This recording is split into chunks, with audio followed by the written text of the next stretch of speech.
आप देख रहे हैं जी7 टीवी। मैं हूं आपका मेज़बान ज़िया खान कोहिस्तानी। एक मरतबा फिर आप सबको खुशामदीद कहते हैं। नाजरीन, आज का हमारा प्रोग्राम हालिया दिन बताए या कल के दिन में जनाब परवेज़ खान खटक साहब और महमूद खान साहब ने कोहिस्तान में जो जलसा किया इसी के हवाले से है। परवेज़ खान खटक साहब के ऊपर थोड़ा नज़र डालते हैं। मेरे ख्याल में परवेज़ खान खटक साहब पाकिस्तान तहरीक इंसाफ के सीनियर रहनुमा हुआ करते थे, लेकिन उसके बाद 9 मई के वाक़े के बाद उन्होंने मजम्मत की और खान साहब से अलहदगी का ऐलान किया और इसके बाद उन्होंने पाकिस्तान तहरीक इंसाफ पार्लियामेंटेरियन के नाम से एक जमात कायम की, जो कि खैबर पख्तूनख्वा में मेरे ख्याल में कम और 97 या इस तरह कुछ मेंबरों ने इनके साथ उसी टाइम इल्हाक किया और इनके शाना बशाना रहे। और इनमें मेरे कोहिस्तान के मौसूफ 3 मेंबर जो के इलेक्ट हुए थे या सिलेक्ट हुए थे, जो भी है वो इन्होंने भी इसके साथ हामी भर ली और उन्होंने भी एक परवेज़ खटक खान साहब की किश्ती में सवार होने का फ़ैसला कर लिया। तो परवेज़ खटक खान साहब की ये थोड़ी हल्के फुल्की तारीफ थी, मैंने कर लिया। और अभी आते हैं जलसे के ऊपर। परवेज़ खान खटक साहब की जलसे के ऊपर लोअर कोहिस्तान में एक अज़ीमुशान जलसा था या फ्लॉप जलसा था या जो कुछ था, हम उस पर नज़र डालेंगे। मेरे ख्याल में कोहिस्तान के 8, 9, 10 मीडिया वालों ने मुख्तलिफ एंगलों से ये सारे खबर कवर किया है और बेहतरीन अंदाज में आपको दिखाया है। तो हम कोशिश करेंगे कि इनसे थोड़ा हटकर वन साइड उन्होंने दिखाया तो हम दूसरे साइड दिखाने की कोशिश करेंगे कि हक़ाइक़ क्या थी, जो ऐसी पॉइंट जो हमारे मौसूफ है, जो मीडिया हाउसेस थे उन्होंने ना दिखाया और उन पर उनकी नज़र ना लगी। चलो हमने कोशिश किया हम वो दिखाते हैं, क्योंकि यही खूबसूरती है कि जो काम एक साइड उन्होंने किया तो हम दूसरा साइड करने की कोशिश करते हैं। जो मीडिया वालों ने दिखाया है तो वन साइड उन्होंने दिखाया तो दूसरा साइड हम दिखाने की कोशिश कर रहे हैं। मेरे ख्याल में कोहिस्तान में परवेज़ खटक खान साहब की आमद कोई पहली नहीं है, ये 2-3 मरतबा आ चुका है। उससे पहले महमूद खान साहब उसके साथ थे, वो भी आ चुका है। लेकिन अभी उनका जो नया पार्टी का जो पावर शो था, जो नई पार्टी कायम करने के बाद कोहिस्तान की पहली दौरा थी परवेज़ खान खटक साहब और महमूद खान साहब की। तो इस पर आते हैं कि हमारे जो तीनों MPs है, तीनों MPs और वसाइल का बेदरेग इस्तेमाल हुआ है, सरकारी वसाइल का बेदरेग इस्तेमाल हुआ। सबसे पहले जो तनकीद हुए है परवेज़ खान खटक साहब की जो जलसा थी उसके ऊपर ज़्यादा लोगों को तनकीद के जद में जिन लोगों ने इनको लाने की कोशिश की और इनके ऊपर तनकीद किया, उन्होंने अपना पहला पॉइंट यह रखा कि एक सरकारी ग्राउंड था और इसमें ना बिल्कुल छुट्टी ना होने के बावजूद उन्होंने सरकारी ये नोटिफिकेशन किया, सब कुछ है कि भाई फलां दिन सारे एक स्कूल बंद होगा, यहाँ पे जलसा किया तो मुनासिब नहीं लगा। हमने कहा कि बिल्कुल गलत काम है, शायद कल कोई और आते हैं। इसके ऊपर एक मौसूफ ने एक तफसीली कमेंट भी लिखा है, ये भी हम जान लेते हैं, देखते हैं इसका मौसूफ ने इस कमेंट में क्या लिखा है। तो ये जो मैं पढ़ के आपको सुना रहा हूँ, कोहिस्तान में सबसे बेहतरीन तालीमी इदारे में से एक ये स्कूल है। ये हकीकत है, कोई ढकी छुपी बात नहीं। लोअर कोहिस्तान में बेहतरीन स्कूल है, ये शर्म आनी चाहिए। डिप्टी कमिश्नर लोअर कोहिस्तान और डिस्ट्रिक्ट एजुकेशन ऑफिसर मील कोहिस्तान लोअर को के तालीमी इदारे को सियासी उखाड़ा बनाने पे तले हुए हैं।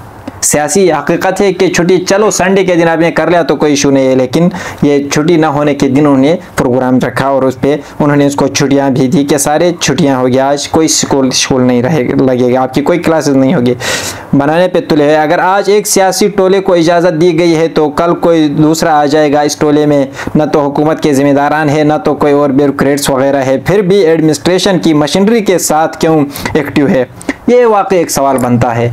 ऐसा परवेज़ खटक खान साहब में क्या है कि इसके साथ इतनी सरकारी वसाइल बेदरेग इस्तेमाल हो रहे और यहाँ पे मेरे ख्याल में ज़्यादातर एक्टिव है, लोग एक्टिव है। किस खौफ किस इजाज़त दी है, याद रहे कि कल कोई और सियासी जब, ये हकीकत है, ये बात उसने बिल्कुल ठीक कहा है। और दूसरी पॉइंट के ऊपर चलते हैं कि किसी और मौसूफ ने लिखा है कि साबिक़ा वज़ीर आला परवेज़ खान खटक साहब महमूद खान के फ्लॉप जलसे शोब कुर्सियां खाली, जबकि स्कूल के बच्चों को भी जलसे में रख लिया, फिर भी स्कूल के कंपाउंड में लगी कुर्सियां खाली है। दूसरी जानिब लोअर कोहिस्तान के गैर अवाम ने आने वाले मौजूद मेहमानों को पेश किया, वो मुनासिब मैं ना समझता हूँ, गैर पार्लिमानी है या जो कुछ अल्फाज में इस्तेमाल नहीं कर सकता।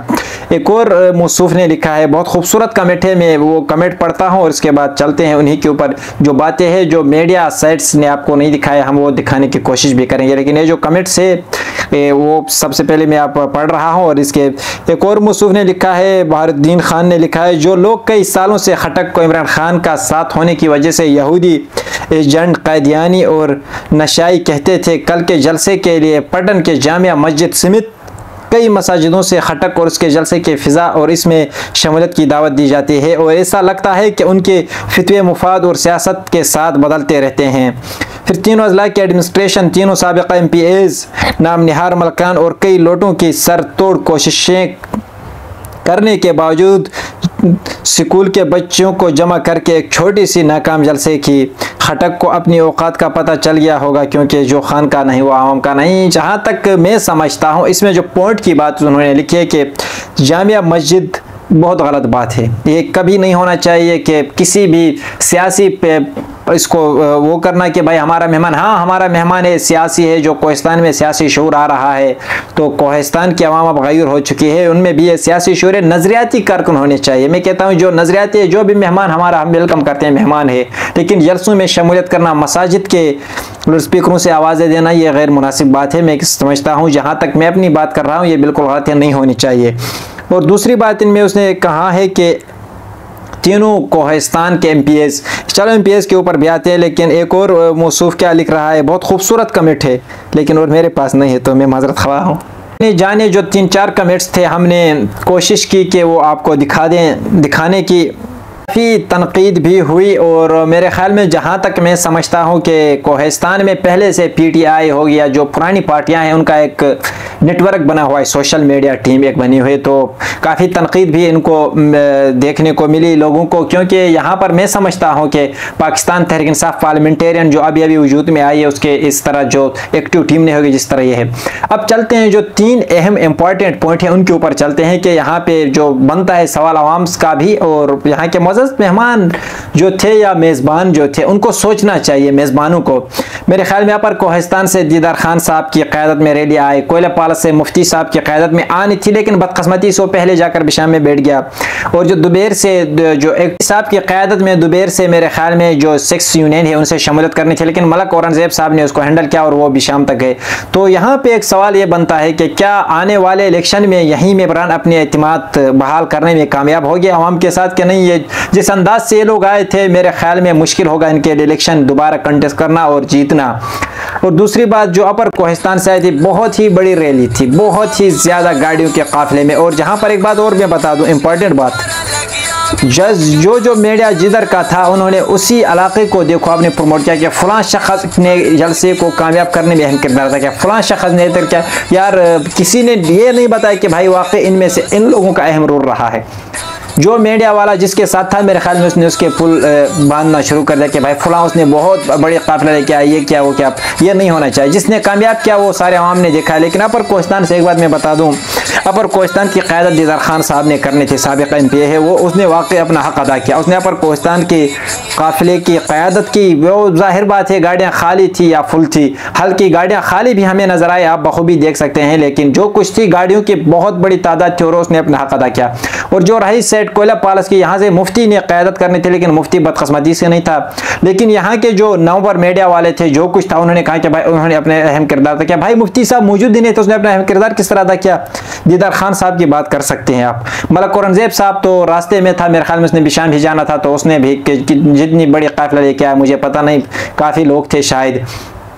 तो ये थी कुछ आउटसाइडर जो मीडिया वाला था, जिसके साथ उसने उसके पुल बांधना शुरू किया। भाई फलां ने अहम किरदार अदा किया, फलां ने अहम किरदार अदा किया। यार किसी ने अहम किरदार अदा नहीं किया मेरे ख्याल में, जहाँ तक मैं समझता हूँ। और आने वाले इंतखाबात में मैं जहाँ तक समझता हूँ कि अगर अहम किरदार ये लोग तब अदा करेंगे कि ये 3 सीट लेकर परवेज़ खान खटक साहब को देंगे, तो ये अहम किरदार उनका रहेगा। और दूसरी बात, मेरे ख्याल में मोहसिन कोहिस्तान का लक़ब भी दिया है परवेज़ खान खटक साहब को। यार कितने मोहसिन कोहिस्तान बनाओगे आप? सेनेटर तलहा महमूद साहब आपका मोहसिन कोहिस्तान है, महबूबुल्लाह जान आपका मोहसिन कोहिस्तान है, मलक साहब आपका मोहसिन कोहिस्तान है। कितने लोगों को आप मोहसिन कोहिस्तान बनाते हो? ये सोचने वाली बात है यार, सोचने वाली बात है कि मोहसिन कोहिस्तान जो भी आता है। और दूसरी बात, जहाँ तक मैं नज़रिए की बात कर रहा हूँ, मैं अभी भी इस पर कायल हूँ कि मैं कहता हूँ जो भी नज़रियाती कारकुन होते हैं वो कभी ऐसे जलसों में शमूलियत नहीं करते। बेशक पाकिस्तान तहरीक इंसाफ पार्लियामेंटेरियन के जो नज़रियाती कारकुन है वो बेशक करे, कोई और रहनुमा आता है सियासी, उसके जलसे में ना करे शमूलियत। यार जो सियासी रहनुमा है, सियासत का शूर है, सियासत इसी चीज़ को सियासत कहते हैं। घर में इख्तिलाफ होते हैं। परवेज़ खान खटक साहब के भाई नहीं देखा आपने, उसके बेटे और भतीजे की आपस में इलेक्शन लड़ रहे थे। ये हुस्न है, ये किस बात की कर रहे हैं मेहमान नवाजी कोहिस्तानी आवाम? आके उधर बैठते हैं कि। और दूसरी बात, सबसे अफसोस की बात है कि भाई मसाजिदों से भी आवाज़ लगाते हैं कि भाई इसकी जलसे में शमूलियत करो, ये करो, उसको कामयाब बना। हमारे मेहमान कोहिस्तान के जितने जो आते हैं हमारे मेहमान है, लेकिन हम इनको मेहमान समझ कर ही छोड़ते हैं। जहाँ तक मैं समझता हूँ जो नजरियाती कारकुन होते हैं वो कभी ऐसे जलसों में शमूलियत नहीं करते हैं। हाँ, इनको इज्जत दो, मैं ये नहीं कहता कि भाई फलां जगह ऐसे करो, ये करो, नारे शारे लगा दो कि भाई ये वो, लेकिन जलसों में शमूलियत ना करें ताकि हमें पता चले कि भाई किसके साथ क्या है। हम इन लोगों को धोखे में रखते हैं यार, ये हकीकत है। अल्लाह की कसम, ये जितने लोग जो कल जलसे में थे, ये परवेज़ खटक साहब कोड नहीं दे रहे। मैं कसम खा के मैं कहता हूँ नहीं देते। नए परवेज़ खटक साहब कोड दे रहे हैं, न यहाँ के मुफ्ती है पाला से, न इसको इतना उठ पढ़ना है, न दीदार खान साहब को पढ़ना है, न दूसरा मुफ्ती दुबेर वाले मुफ्ती को पढ़ना है। हाँ, मलक औरंगजेब साहब का मैं नहीं कह सकता हूँ अगर, लेकिन अगर इतना उठ पड़ गया तो यार वो कोहिस्तान से मुंतखब नुमाइंदा है, वो कोहिस्तान से इलेक्शन जीत रहा है। तो क्यों इन मुअज़्ज़िज़ीन को अपने धोखे में रखते हैं? जिस तरह अब सेनेटर तलहा महमूद साहब है या महबूबुल्लाह जान साहब है, आएंगे तो इसके साथ एक बड़ा प्रोटोकॉल होगा, एक ऐसा हाइप आप क्रिएट करेंगे कि जितने मीडिया वाले उनके पीछे होंगे कि भाई हाँ उसने तो जीत लिया, ऐसा लग रहा है हमें। तो मैं कहता हूं कि जो मुअज़्ज़ज़ मेहमान आते हैं, जिनके जो नजरियाती कारकुन है, जो वोट इनको दे रहे हैं, वो बेशक जलसे में शमूलियत करें ताकि उनको भी अपने अंदाजा लग सके कि भाई हाँ फलां जगह हमारे इतना वोट देंगे। अरे कौन सा निज़ाम है कि हमारा मेहमान आ रहा है, मसाजिदों से आप आवाज़ें लगा दो कि इसके जलसे में इससे वो करो। हम बिल्कुल इनके एंटी है। जो आउटसाइड था, जो दूसरे साइड था, वन साइड आपने देखा था और दूसरा साइड ये था। इंशाल्लाह मज़ीद हक़ाइक़ और जो कुछ बात होगी आपके सामने लेकर आएंगे।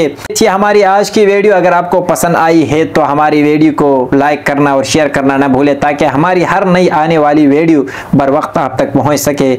आज का प्रोग्राम इख्तिताम पजीर होने जा रहा है। अपने मेज़बान ज़िया खान कोहिस्तानी को दीजिए इजाज़त। अपना रखे ढेर सारे ख्याल। मिलते हैं इंशाल्लाह नेक्स्ट प्रोग्राम में। अल्लाह हाफ़िज़।